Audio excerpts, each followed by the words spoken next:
Welcome to another episode of Inside Canadian Real Estate. Today I'm sitting with my friend Armin. He's actually a realtor at the same brokerage as me here at Century 21 Atria, but he actually specializes in pre-construction sales, primarily new condo builds, so high-rise projects across Toronto, the GTA. He's the guy when it comes to pre-con, does a lot of pre-con deals. Actually, he just won a huge award as a top producer in pre-con. So he sold more pre-con than anyone else at our brokerage. And we got about 500 agents. I'd say half of them are focusing on pre-con. So to be number one in that pool is pretty big. So if you have any interest at all in pre-con as an investor, as a buyer, you're looking at what's going on right now in the condo market in Toronto, this is the episode that you're going to want to listen to. And also, even if you're an agent trying to get into the pre-con space, there's a lot you're going to learn today. So whether you're an agent, a buyer, an investor, this is an episode for you. It's all about pre-con. Let's talk about it. I'll jump right in and talk to Armin. Here he is. All right, Armin, thanks so much, man. I appreciate you being here today. Of course, man. My pleasure. Thanks for inviting me. Hey, man. Always happy to have you. Why don't we jump right in and have you kind of tell everyone about you, who you are, and what you do, and then we'll go from there. Sure. Armin Partash. I'm a real estate broker at Century 21. Been in the business around 14, 15 years. Majority of my business comes from pre-construction sales, but I do resale as well. So I would say maybe 70-30. Yeah. And yeah, I used to do only resale, but about, I guess, 7-8 years ago, I shifted to mostly pre-construction. So yeah. Nice. What made you kind of shift into the pre-con side? It was honestly, I would say maybe accidentally, and Ryan, I don't know if you know Ryan or not, from Atria Realty. He actually encouraged me and admired me to do it. It was a project from Crestford, 1815 Yonge Street. They were selling the pre-construction. I was selling like here and there, one or two, nothing at that, on a volume. Yeah. And then he just told me, listen, why don't you just, start working like actively on a pre-con rather than just, going like showing, not that there's anything wrong with that, going like showings back to back from here to there. And hey, I don't like the kitchen. I like this and that. Yeah. Try to bring clients in one day to the sales office and see how many sales you can make. And then I start calling everyone. The first one was my brother. He bought one. And then one of his employee, I called him. He bought as well. But I gathered everyone. I called everyone. Hey, guys, there's a right at the Yonge Street, there's a pre-construction going on. Why don't you guys come in? We'll give you a tour and then, everything about how the pre-construction. And I was new to pre-construction myself as well. I was selling, but not in that level. So I sold a lot in one day. On that project, which I really appreciate Ryan's help on that one. I will have to say that, give him a credit. And then after that, I'm like, listen, this is actually working perfectly for both my clients, myself. So I started investing myself as well. And then I shifted, and it's so addictive. And there's so much work, there's so much time consuming, and it's sounds like pretty easy from if you're not really into it, but it's not that easy, honestly, pre-con. But I liked it, and I like to sitting down with the developer, getting deals, getting to know them, get to the next level. I would say it's sometimes you have a client, they want to customize a unit, you need to bring an architect, you need to bring the engineers, designers. I like those things. My background is in construction. Interesting. So I really like those things. I didn't know that. That's cool. Yeah, it's one of those things that like it sounds easy in theory, but in practice, there's a lot of moving pieces. And it takes a lot of work. I mean, the benefit, like you said, is like, the product is there. You can bring clients in and you just sell. You're not looking for the next listing or where am I going to get my deal from. The deals are there. You have the deal flow. You just got to get the client flow in now, right? Exactly. And it's really not that easy to sell a condo, a property, whatever, on a piece of paper. Yes, there's nothing else. Exactly. There, right? Even if they have like a model suite or anything, like nothing that compared to when you walk into your unit or a home, you feel everything, you touch, you say, this is what I want to live, or a piece of paper. So that is hard. I've not sold pre-con yet. I haven't touched it, but like I imagine that's one of the hardest things is like trying to sell something that's not tangible yet. Because like in real estate, it is such a visual, tangible industry. It's easy to bring a client in, they fall in love, they touch something, they see the window, look at the light, like they fall in love, and then you sell them. But without that, you really got to know how do you sell them without that tangible asset? Yeah, it's honestly getting them to understanding, like it's not first of all everyone's cup of tea, right? It's you got to understand like pros and cons between pre-con and a resale. The most important part of it, it's a pre-construction. It's price is higher than resale. Right. So I don't know. You gotta understand. Okay, if I'm buying something on a piece of paper, down the road I can customize it. Right. You know, when it comes to your color selection, Yeah. I can choose my finishing. You know, I can upgrade my appliances, floor, backsplash, this and that. So you're actually customizing unit to 100% of your liking, rather than if you go to let's go to the resale right now. You walk into the unit, you like it, but you wish this unit was on a higher floor or Right. a different direction. Right. Or the bathroom had different finishings. Right. So you either have to settle with whatever is available Yeah. in the market, or wait until something comes out within your liking, or do a massive renovation. So there's pros and cons, obviously. Yeah. No, that makes sense. And actually, I forgot to say, but congratulations, because you just won a pretty interesting award. Thanks so much. You want to talk about that? What was the award?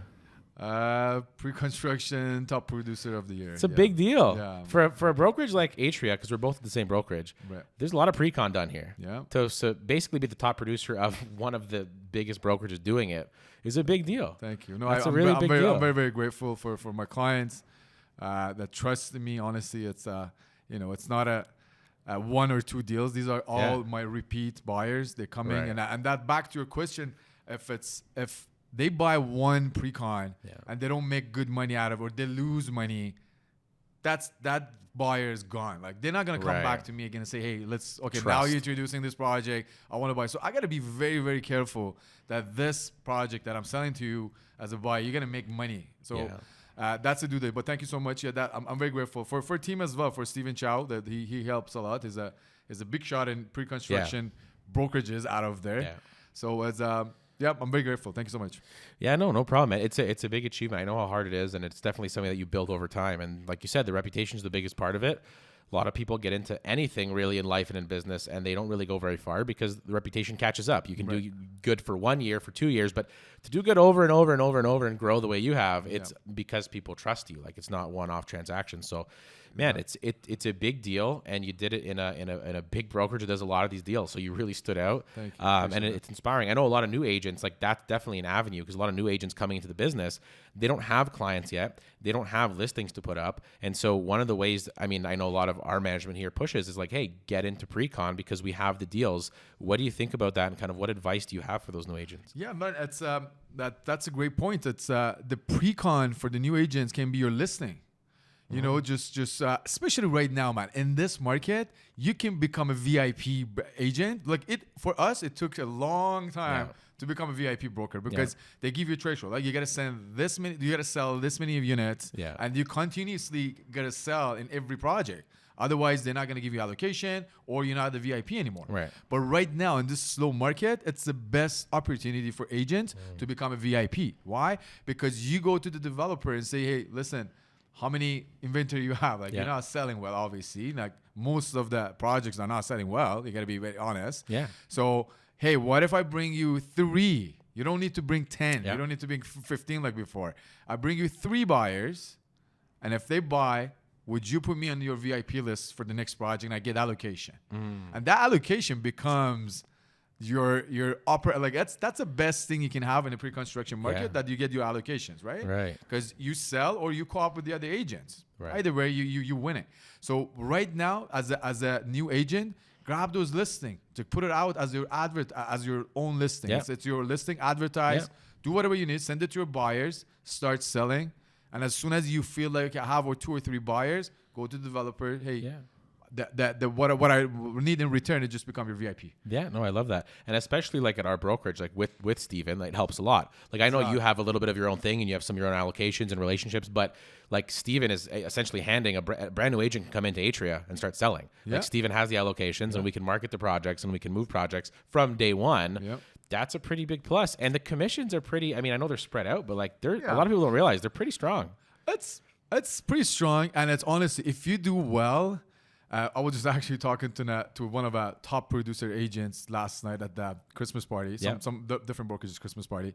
She does a lot of pre-con, and then when you do a lot, and after 4 or 5 years, you just forget how many you sold, Yeah. right? And then you just get checks Yeah. from the developers. The brokerage calls, hey, well, you get paid, you get paid. Like, wow, that's awesome. But on the first few years, it's going to be a little bit difficult. Yeah. Because especially if you're switching from resale to pre-con, you used to get paid in, I don't know, 2-3 months. Yep. Here, you got to wait a year, 2 years, 3 years, 4 years. Right. But if you do continuously, you sell, like, become a top producer, then you don't feel it, because you're getting your checks like on a regular basis. Exactly.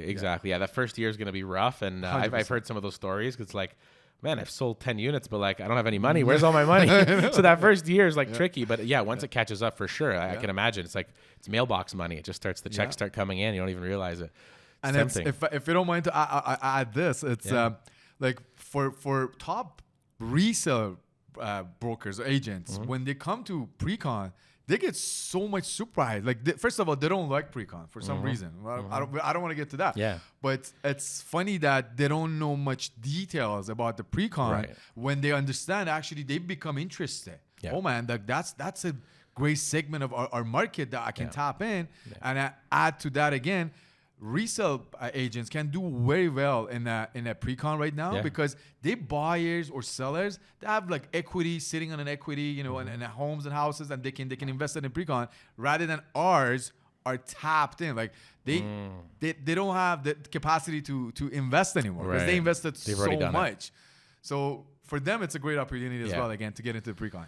Interesting point. Yeah, that does make a lot of sense. And I know one of the big selling points, at least in my mind, for pre-con right now is when we're in the high interest rate environment, there's a bit of an arbitrage going on, because you have these developers that are more willing to sell now. They're more motivated, maybe more incentives, more deals. And you're able to lock in today's pricing and today's incentives, but you're not affected by the mortgage rates because you're not closing until the project is done. Is that the case? That's the beauty of pre-construction. And it's not everyone's cup of tea, because this is what I talk to my every time out to my buyers. It's, listen, if you have the 20% down, if you can get a mortgage in this high interest rate environment, and you have that, you can handle this. If, let's say there's another interest hike or whatever, so you're still not gonna affect it. You're not gonna get panicked. You're better off to get into the resale. There's so many great opportunities out. But if you are someone like me, like, this is how I started investing in the pre-construction, because my lifestyle is just, as we just talking about before the show started, is I spend my money on things that I shouldn't. So I force myself to with this investment. So I buy pre-construction, and I know, hey, Armin, you have a payment in 2 months, whatever. So do not go buy a watch or this and that, because you have a payment. Otherwise, you're losing your unit. Exactly. So it's a forced saving for me and for everyone else as well. So back to your question, exactly. You don't need mortgage. You just pay in installments. And we all hopeful that in 3, 4, 5 years, we hopefully back to, I don't know, 3.5%, something like that, right? That's just... I hope so. That's the big question. I know we're talking about that too, but rates coming down. Yeah, I mean, they'll definitely come down. We don't know how far, but they definitely will come down. So when those projects close, you got a great price right now. You got in at the right time, lots of incentives. But you're going to be at a lower rate, and hopefully that also makes the value go up along the way too. Well, it's a little bit. To be honest with you, the gap between resale and the pre-construction got bigger and bigger when the COVID started. Interesting. So 2014 and 15, actually, it wasn't that much a difference between pre-con and a resale. Prior to that, it was. And that during that day, it was very close, I would say. It was always higher. In what way? So pre-con's more expensive? Price, yeah. Gotcha. Right now, downtown is like we got 30-40% difference. Yeah. So again, if you have the money, you can get a resale with that. Like, I don't know, you buy right now, it's a 2-bedroom, you get to pay $1 million. Yeah. But with $1 million in downtown, you can get nice 3 bedrooms. Wow. Yeah. So that's the pros and cons. But again, if there's appreciation. So right now, as we talked about, like, you can become a VIP, but VIP broker agents, how they leverage their contact and relationship with the developers is getting deals right now. So getting like assignments or right to lease or free locker, things like that, man, these are like a given. Like you should have that already. Your agent has to go and negotiate the price PSF. That's where you make money, and that's what we do right now. Like, I pick and choose my developers. I don't sell anyone's product. As you know, like, so many developers are actually going under the water right now. Yes. And it's scary. Very scary. So you got to be very careful who you're working with. But at the same time, I go and ask, listen, like I'm not your like new agent or whatever. There's nothing wrong with that. But I need deals. Yeah. I need to go to tell my buyers, listen, with all these years, this and that, I give you $100, $200, whatever PSF discount. Yeah. So now you already build an equity because you buy it in a discount price. Yeah. Now makes sense to you buy. Otherwise, why would you buy? Exactly. So these are the things that you can negotiate, and it's a slow market. It's the perfect time to buy pre-construction, to be honest with you. Interesting. I didn't know that was even an option, that you could negotiate that. 100%, man. 100%. That's actually in this market right now, yeah. Wow. Yeah, because that's a big help. And I mean, I'm sure the developers are willing to do that too, especially for those VIP agents, because they got to sell something. Like if the building's not moving, it's better to move it at something than not move it at all, right? And for them actually carrying the land, it's much more expensive than starting the construction. So that's why they want to get to the 75% sold, so they can release that the construction finance to start the construction. Right. So it's and especially if I can talk about this for hours and hours, but if when you see the developer is like almost at 75%, so they need few units to sell, that's the best time to go and negotiate with them. They cannot change the deposit structure and stretch it out too much, because then that deal doesn't count as a deal for the bank. Right. So you got to keep that in their criteria, but price wise, because they know if I sell these 3, then I'm at 75, they can start the construction. So that's the best time to negotiate with them. Yeah. It's like buying a car at the end of the year. Exactly. Let them get a bonus. You nailed it. Yeah, that's I like that a lot, actually. See, I'm learning stuff. So hopefully, I mean, so yeah, we should talk about that now on the customer side, especially like, what's the appeal? Because, I mean, pre-con was obviously really hot for a lot of reasons. Now we know the appeal is what you're saying. There's deals to be had, developers. But how do you mitigate, from a client standpoint, if they have fears around the risk? So, well, how do I know this building's not going to go bust or the developer's going to disappear? Like, how are you mitigating that for the clients? Right. No, that's an amazing question. And I tell you this, it's we cannot always, there's no guarantee, right? So developer can cancel the project at any time they think this is not financially feasible for them, right? So we have that. But what we do to make sure that we're working with you got to go see their portfolio. Have they done any cancellation prior to this project? How many projects they built? And then are they building with their own money? They have investors, or they're only relying on a bank finance. So these are the things that you need to know. And then you got to make sure that they have the site approval and zoning approval on a paper. Otherwise, I wouldn't even touch that site. Yeah. Because you can buy a land right now, start pre-sale without even having a zoning without having a really on the permit. So what if you sell 33 floors, and then you find out, okay, I can now build this. So you're gonna cancel the project. You as a buyer, you can get your money back. It might take a year. It might take 2 years. Wow. But imagine you missed on different opportunities. Plus your money value dropped. What was it 2 years ago? And now, and we saw that in different projects, which is unfortunate. But again, you got to make sure that, you're working with the reputable builder. They have good finance. They have money management. One thing that we see some developers cannot build right now because they don't have a solid money management.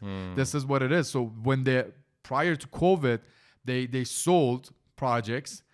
Now they can't even finish it with the price that they sold because they're losing money. Holy. That's how they cheap. They honestly. So again, back to this. If I see something is so cheap, I wouldn't go and buy, because to me, it's how you're going to build this. Exactly. Doesn't make sense. It's so many things that you need to consider and sit down and put on the paper and make sure that you have your good due diligence until you understand, okay, this is a good project that me and my buyers can invest in. See, that's a very good point. And that's why if you're looking to do pre-con, they got to work with an agent that knows what they're doing. Right. Because how else would you know this? I didn't know that until recently, I didn't know that they could start selling without zoning. I thought they had to get all their approvals done ahead of time. I didn't know that until we just bought a house. I bought a detached house in Bradford. And when the lawyers did the review of the contract, I had them review the same day. They're like, yeah, the builder doesn't have zoning approvals. Now, the only reason I went ahead with it is because it's great golf and they've built the whole, like all of Bradford is them. Yeah. And when you look at their portfolio companies, they're $17 billion company. These 90 homes probably aren't going to affect them in the least. So I'm like, fine, we'll do it. And sure enough, they got their approvals. They're just trying to get ahead of themselves. Yeah. But I didn't even know that was possible until the lawyers caught that recently. And I'm like, what? They can sell this without even having approvals? Yeah. But that's a thing. And see, you've known that. I didn't even know that. And I was an agent. Yeah, but you did your due diligence. You find out, okay, this is great golf, who they are, what they built, so many things that you can. But again, at the end, there's no guarantee. Exactly. But these are at least the minimum you can do to make sure that you're going with that reputable builder. But that's definitely a lot easier of a process if you have an agent that knows what they're doing. That's kind of as an individual, because a lot of people will say, like, why will I buy pre-con through an agent, not go direct? Well, obviously some don't let you go direct, but the other reason is all of this stuff. Like, how do you know 100%. this? Right? And man, with all due respect to all of them, which I work with most of these marketing or salespeople who are working at developers' office, they work for the developer, not you. Of course. Exactly. So they're not there to protect you. Yeah.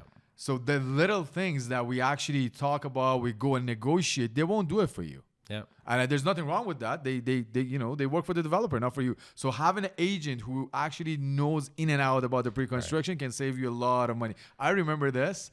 It was 7 or 8 years ago. One of my friend who was an agent, he actually moved to a different country right now, but he bought a pre-construction at Yonge and Finch area, and he didn't cap the levies.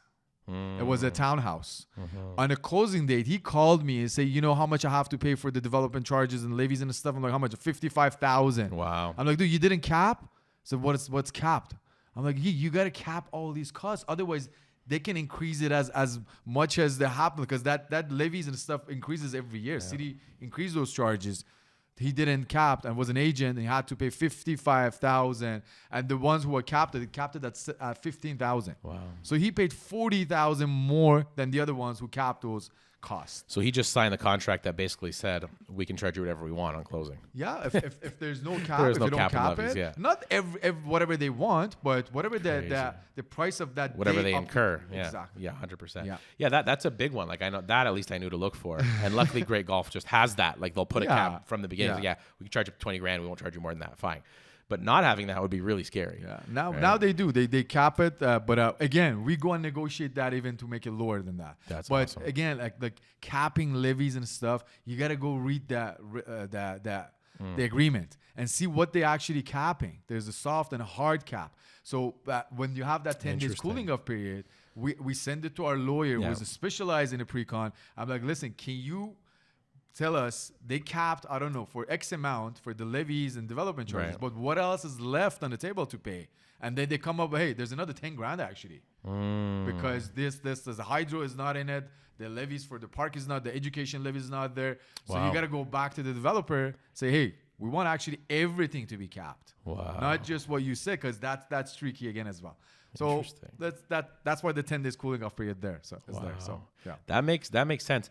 I didn't know this either, but apparently, and unless I was misinformed, but the 10-day cooling period is apparently only on condos and doesn't apply in detached. Is that true? Yeah, not freehold. No. Wow, because that caught me off guard too when we did our house, because I've never done a pre-con detached. Right. And I was like, what do you mean there's no cooling off period? I thought they were just trying to like screw me. I'm like, what do you mean there's no cooling off period?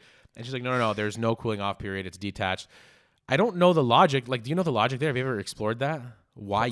Honestly, I don't know. There's so many things in this pre-con that it doesn't make sense, to be honest with you, compared to even the BC. Like here, pre-con, when it's building gets to the registration and the occupancy, right? To the occupancy, not registration. They give you the key. You can go live in it. If you have a right to lease, you can lease it out. Right. And you got to pay the phantom rent to the developer. But the building is under construction, right? There's no amenities. There's like plywood in the elevator. Workers are working there. BC has to be 100% finished. Yeah. Like that makes sense. That makes sense. Yeah. And we at the occupancy at the Nobu right now. Bunch of my buyers actually they moved in and they're paying right now. The phantom rate and the occupancy is way too high because of the interest rate. Right.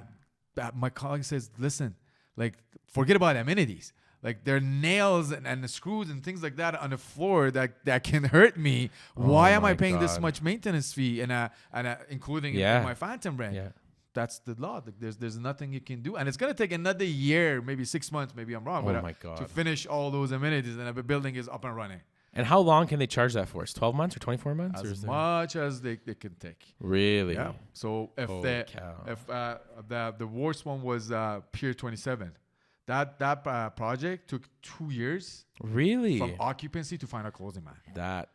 They paid that much. That hurts. That hurts a lot. And imagine you don't have the right to lease. You couldn't lease it. That's and you don't want to live in it. Just coming off your bottom line. That's your margin on your deal, basically. Yeah. Yeah, that's scary, and you'd be surprised how many people don't even know about that. I've talked to a few people recently that bought pre-con, more so in the York region projects from some big builders. Which I won't even name names, so they don't know who I'm talking about. But they've signed deals. There's a project that's where is it located now? It's around Center Street and like Bathurst Pocket area. And anyway, they've signed for this deal, and they went through an agent, a real estate agent, did the deal. And the other day, I asked them of this. I said, "Did you know that there could be these phantom rents or occupancy fees if they don't finish a certain amount? You still have to pay them. You're obligated to pay them." They're like, what? Like, what do you mean? We have to pay? I'm like, yeah, you might have to start paying basically rent on this building until you're actually able to get the mortgage and they close on it. And they're like, we were never told that. I'm like, your agent never mentioned that. And she's like, not once. I've never heard it. I had no idea. And this is a very large project. It's a high rise. That's probably going to happen. It's almost definitely going to happen. Yeah. And they've gone into this deal not even knowing about this. Like, that's kind of scary because if you get stuck for 2 years and you're doing $3,000 a month, that's like $70,000. You'd be surprised to see how many agents they don't know that, and they don't even know how to calculate the phantom rent, which is upsetting. But it's right now exactly like a lot of people they walking away from deposit, they cannot close because they can't even afford to pay the phantom rent or the occupancy fee. It's too much, man. It's for like I don't know. Like, I just closed yesterday. But I went to the final closing. But we calculate the phantom rent was $6,500. Wow, but really? That's a big money for the building which is not finished yet. It's just under construction. You just get the key because your unit is finished. Yeah, it's under warranty. They're still gonna go back and forth because there's so many deficiencies. Oh my god, this is not the right way. Honestly, the builder's gonna hate me when they hopefully it's true though. Hear it, but this is honestly not the right way. When you pay prime dollar for a pre-construction 4 years ago, 5 years ago, now it's get ready, but your unit is not even ready. Yeah. Like work is gonna come back and forth to fix all those deficiencies. It's unfortunate. That's crazy. Are there any builders that don't do that, or they all do that? Well, no, there are builders that are they do their PDI themselves and then with the customer. So when you walk in, there's not much things to fix. There's not much deficiencies. Right. Tridel honestly is one of them. Like when you walk into the PDI with the Tridel, there's a very short list of deficiencies.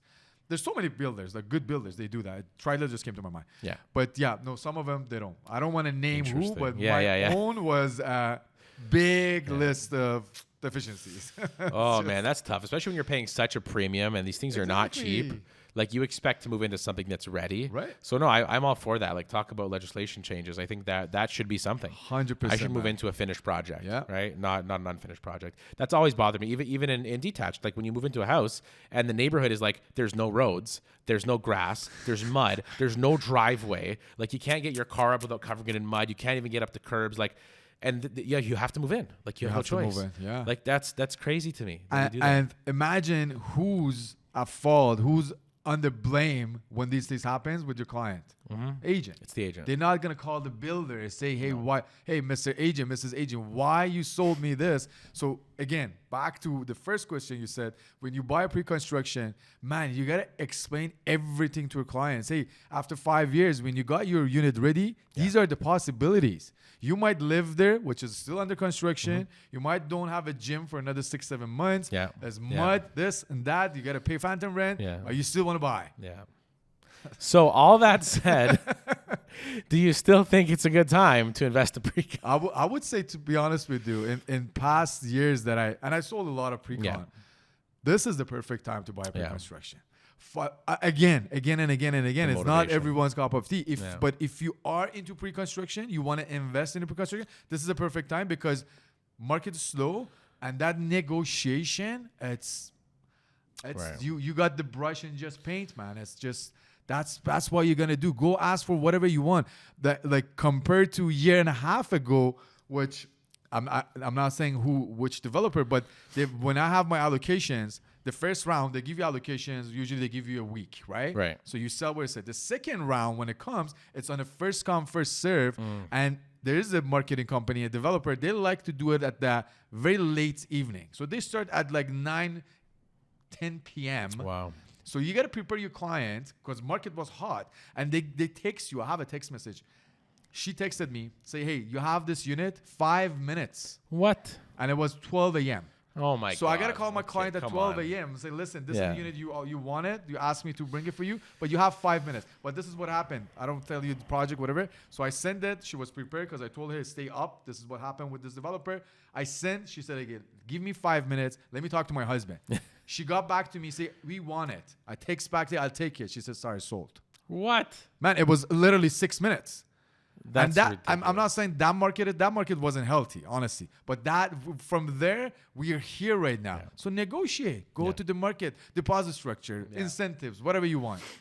Yeah, no, I like that. I agree. And is it typically an investor's market? Is that who you're dealing with, or are you dealing with also end users? I do deal with both, but yeah, investors they love pre-construction. Yeah. Have you seen the new stat? I think they released this headline a couple times this week that 50% of condos in Toronto are owned by investors. Yes. Is that true? Do you feel that's true? Is that what you're honestly, seeing? I don't think 50. I think Seems it's big. a little bit over exaggerated. But I would say maybe 25 to 30. Yeah. Yeah, that's And- more reasonable. Like, are a lot of these investors, are they just renting out long-term leasing? Are they doing Airbnb? Like, what's the popular trend right now? Yeah, they like to do long-term lease, but you got to understand that these they're not protected. Right. These landlords are suffering. Like so many landlords are suffering know. right now. You know, if you don't pay your rent, it's gonna take them 6-7 months to take you to the court, small court. You know, all those Oh, yeah. hassles and time and energy and everything. So for a lot of people are scared. So and that's why they're really really tough when it comes to picking up their tenant. Yeah. But yeah, my buyers they like long term. They don't want to get into Airbnb or short term. All It's those too much things. management. Yeah, too It's like much a mini management. hotel. Yeah, Like, it becomes a job. it's a different topic, but I think Airbnb is going down, especially in big cities. Right? Yeah. It doesn't make sense anymore. It's just the price is so high now. It's like there's not much difference. Like I'd rather to go stay in a hotel now than Airbnb. I agree, and I think that's a big problem they're going to have to face is quality control. Right.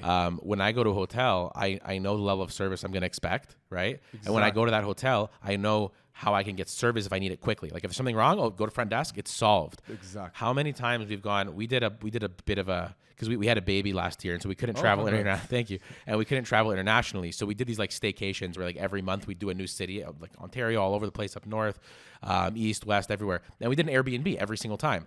By the end of this, I now hate Airbnbs, and I won't stay in Airbnbs anymore because every time it was something. You'd get there and like, this Right. does not look like the pictures. Oh, the fridge doesn't work. Oh, the oven doesn't work. Oh, I can't get in the door. The key's not working. And you're texting people on Airbnb, and the host's not responding, and no one's getting back to you. And it's like, never again. I'm like, now and it was more expensive than doing hotels, but you thought I'll get a whole place. It's cool. No, it becomes work, and then you got to do your own laundry. You got to change your own sheets. You got to do all your own stuff. I know. I'd rather just be pampered for a cheaper price with better service. And I don't know how Airbnb is going to overcome that because they have so many people on this platform now, but no quality control. quality control, You don't know no. what to expect when you check in. Exactly. Right? So I think you have a valid point. I think Airbnb is, I don't think cities need to worry about it. They're all trying to legislate it. I don't think you have to. I think the problem's going to 100%, take care of man. itself. Yeah. That's a valid point. Yeah, for sure. No, Airbnb is again. I think in big cities they're going down for sure. Yeah, it's tricky. It had its place, but I think that time has come. I agree. The long-term investment's the way to go if you're an investor, especially if you're buying in the market now. Yep. You got to be able to see long-term and make sense of it. 100%. And I think it's a good thing. It's pre-con. I always tell my clients, listen, if you're buying, make sure that we are going to close. Yeah. And we're going to hold on to it at least 2 years. And that's when the building actually it's up and running. So you get to the best time if you want to sell. I don't suggest to even sell after 2 years, but if you have to sell, so this is a process. So don't buy it because there's an assignment clause there and I want to flip it. Right. That those days are gone. You're not making money out of assignments anymore. Assignments was always hot. Like people were making money. Now it's hot because buyers are taking advantage of the market situation. Exactly. But if you are buying, and I see that, and it hurts me that the selling point from some other people is just, hey, buy this. Worst case scenario, you're gonna sign it. No, assignment is not that easy. You cannot put it on MLS. There's limitations. You cannot advertise it, and it's not profitable anymore because of all these taxes that came in last year, right? Exactly. So HST, income tax, and you got to pay commission. At the end, there's nothing left for you. So buy it. Make sure that you close it. I don't care if you live in it, rent it out, whatever you want to do. At least 2 years. If you keep it for 5 years, that's perfect. Yeah. Then take the equity out, buy the next one. Take the equity buy, and repeat. That's Long a term. perfect scenario. Yeah, long that term. that is, and that's why I agree. Some builders don't allow assignment. Yeah. Like our place we just bought. It's different, I know, because it's detached, but Great Golf doesn't allow assignment on these homes. You have to close. Yeah. You sign, you close. I think that makes sense for them. It's just simple. They know that, and it also attracts a different kind of buyer. The buyer's mindset is, I'm gonna close. Exactly. Not someone who's like, I'm not sure if I can do this, but I'll try, I'll stretch, Yeah. and maybe I can assign it. Yeah. They're getting rid of speculation, and it's making the whole process a lot more just transparent and streamlined. And I actually like that. I like that too. It happened in South Miami a couple of years ago. I guess 4 or 5 years ago. I sold few in Miami as well, but there's no assignment clause anymore. Right. And they have to pay 40% down now Makes instead of sense. 20. So they want to make sure that, listen, if you're buying it, Yep. you got to close this. We don't want you to come and say, because I bought it so cheap or this and that, now I want to Yep. flip it and then you only pay 20%, or there's deals for 5%. So I really like that. Yeah, it makes things a lot more stable. It removes speculation from the market, Yeah. and it leaves the serious buyers and investors who have the capital, who are a little more sophisticated, who know what they're doing, and it gets rid of all that speculation and gambling and Exactly. people that were stretching. Yeah, 100%. I love that, man. So, I mean, what do you see here as the future? This is going to be a loaded question, but the future of the Toronto condo market, like where are we heading? Is there a lot of upside still? Are we flat for a long time? Like what's happening? Man, it's not an easy question to. I tell you my opinion, but to me, it's if COVID wouldn't happen, this would actually happen a little bit earlier. But I think by 2030, we actually following like Manhattan and New York. We're Yep. far from them, but the path that we're following, it's very close. Like it's gonna get to the point that buying a condo in downtown Toronto is gonna be in a wish list for a lot of people. I agree. I'm sad to say that it's not something that it's like I'm proud of or anything, and it's not in my hand, obviously. But that's how I Yeah. see the downtown. Downtown is going to be on it for like not too many people can afford, especially like those are Torontonians and an average salary. Yeah. It's not going to be easy. So you have your blue chip investment, which is downtown Toronto. Have it. This is the right time. I have buyers that grandparents, so they put money in a GIC or some investment for their grandchildren's. Now they don't do it anymore. They're buying a pre-construction for them. Makes sense. You know, it's why would I put my money in GIC, get 4 or 5% at the most? But I know there's this development in downtown. I can get good appreciation on it, and at the end of the day, I have a unit available in downtown. So what I see, it's obviously right now it's a slow market, but again, with all these immigrations, they're coming to Toronto. Lack of supply, and as soon as this interest rate starts going down, man, we're gonna see a flood of buyers into the market, which they're at the sideline right now. They can't decide. They're coming. They're gonna start buying. It's gonna be we're at normal, like balanced market right now, right? More towards buyers, but it's a healthy market, I would say. 100%. And it's a growing city. It's a virtual island. That's how they visualize it in a city, right? So at the south you're at the lake, at the north you're at the green belt. Yeah. So we're following big cities like Manhattan, Tokyo, things like that. It's gonna get more expensive, and it's the right time to get into the market. Hold on to it. It's not a day trade and things like that. No. So you have that mentality set before you get into that investment. 100%. I think exactly the same thing, and I'm a big fan of that thinking. And there's a lot of talk around, we need to make housing in Toronto more affordable. That's fine. You can need to do whatever you want, but you're not going to be able to do it. It's never going to become more affordable, and people just have to accept, like, if you want to live in a prime area in downtown New York City, it's going to be expensive. You just have to accept that. That's what Toronto is. Toronto is not going to be meant to be affordable. It's a hub. It's a flagship. It's for the people that can afford it, but no one wants to accept that it is what it is. And I think detached homes in general across the GTA are going to be the same thing. Not everyone's going to be able to buy a detached home moving forward. Just because your parents did doesn't mean you're going to be able to do it. And we have to just start accepting that and working within reality instead of all these new politicians coming up with ideas of how they're going to make housing more affordable. You're never going to do it. There's too much demand. There's not enough supply. It's never going to happen. It's easier to accept it and come up with better solutions. Like maybe how can we sprawl? How can we open up more land? How can we open up new areas?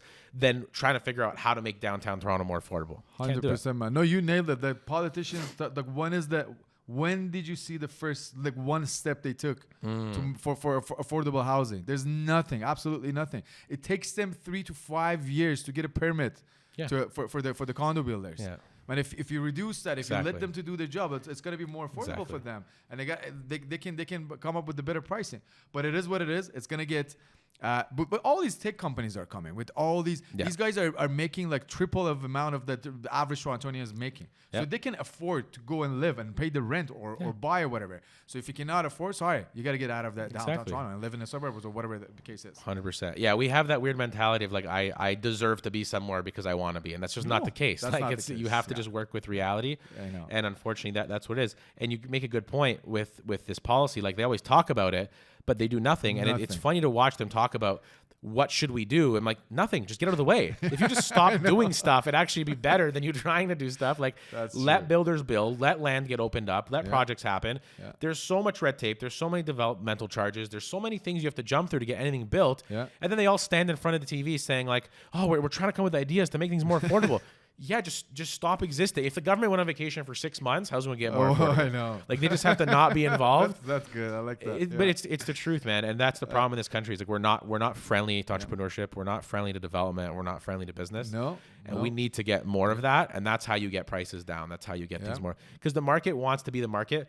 Developers want to make money. Developers want to build. Like that's what they do. If you just get out of the way and let them do what they want to do, they'll do it. Yeah. They're not doing it because they don't want to. It's because you're not letting them. You're not letting them, and you're charging them a lot. I honestly I don't remember the exact number, but I know in Manhattan the developers pay around I guess $80 per door to the city.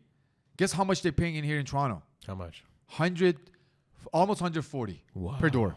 That's crazy. So why do we pay way more than Manhattan to the city? So obviously that then who's going to pay for this? The consumer. The builder's not going to pay. Exactly. So you charging them more, they're going to charge us more.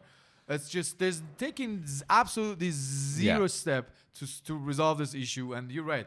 Please go on a vacation, enjoy your vacation, let other people do go away for a little bit. That's the whole theme. Not to go down the rabbit hole, but the whole theme of government policy is that it's like they do things in the attempt to make something more affordable or better for the environment, whatever it is. Like carbon tax is another good example. Oh my God. We're going to put, if you don't support carbon tax, you don't support the environment. It's like, no.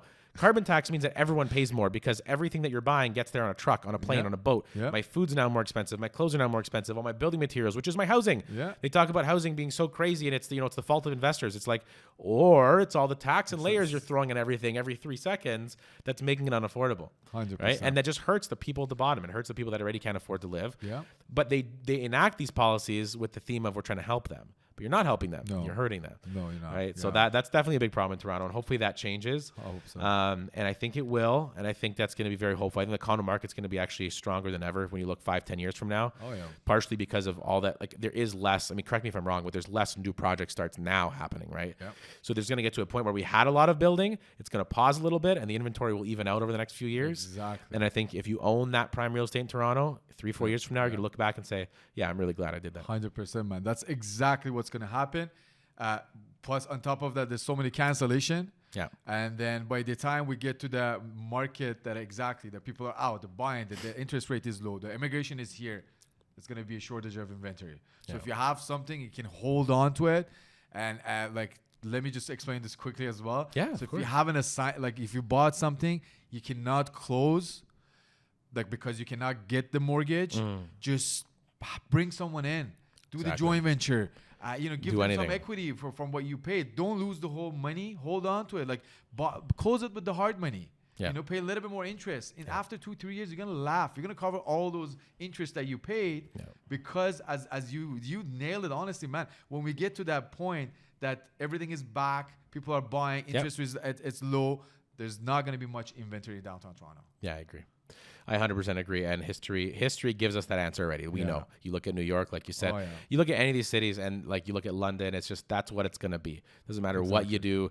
Those cities are hundreds of years ahead of us. That's exactly where we're heading. There's no way to avoid that. So it's better to accept that now, make your investment decisions accordingly, and go from there, man. Well, I appreciate you coming on. That was a really interesting conversation. Oh, that was really fun. I appreciate you. Thank you so much. Thanks for inviting me. Hey, I hope you invite me again. Yeah, no, I will. I learned a lot. And I mean, in the new year too, we should see where things are at and have you come back on, and we'll go from there. But how can people reach out to you if they want to connect? What's the best way? I'm pretty active on my Instagram. So my Instagram handle, it's broker_Armin. Got it. Say it again. broker_Armin_Partash, what my last name, or 416-843-7030. And my pre-construction website is torontoidealhomes.ca. And the Century 21 is my resale one. But nice. Yeah, I'm pretty active on Instagram. Perfect. So we'll link all that in the podcast underneath as well, hopefully. And Anthony will get that all linked up for everybody, and they'll be able to click through. And, of course, if they have any pre-con questions, you're definitely the guy to go to. Thank you. So we'll hopefully send some people your way. Awesome, man. Thanks so much. It was fun. Awesome. It's a pleasure. Thanks, brother. Thank you. Thanks for tuning in to another episode of Inside Canadian Real Estate. Guys, don't forget, if you liked the episode, if you found it enjoyable, if you learned something, if you liked our guest, if you liked our topics, don't forget to subscribe to Inside Canadian Real Estate on Instagram. That's where you'll find all of our clips posted. We're also sharing on YouTube, so just search Inside Canadian Real Estate on YouTube. Follow along, and please, please, please, if you really want to help the show, because again, there's not a lot of Canadian content on real estate. We're putting a lot of money and time into this. If you really want to help us expand, don't forget, subscribe to the show on wherever you're listening to your podcast. Leave a review if you can, whether it's on Apple Podcasts or Google Podcasts, Spotify. Subscribe to the show, follow the show. Don't forget to leave that review. And please, if you found it useful, share it with somebody. Share it with a friend. We don't charge you for the show. We don't run any ads. All I ask is you share it and help us get the word out. Thanks again, guys.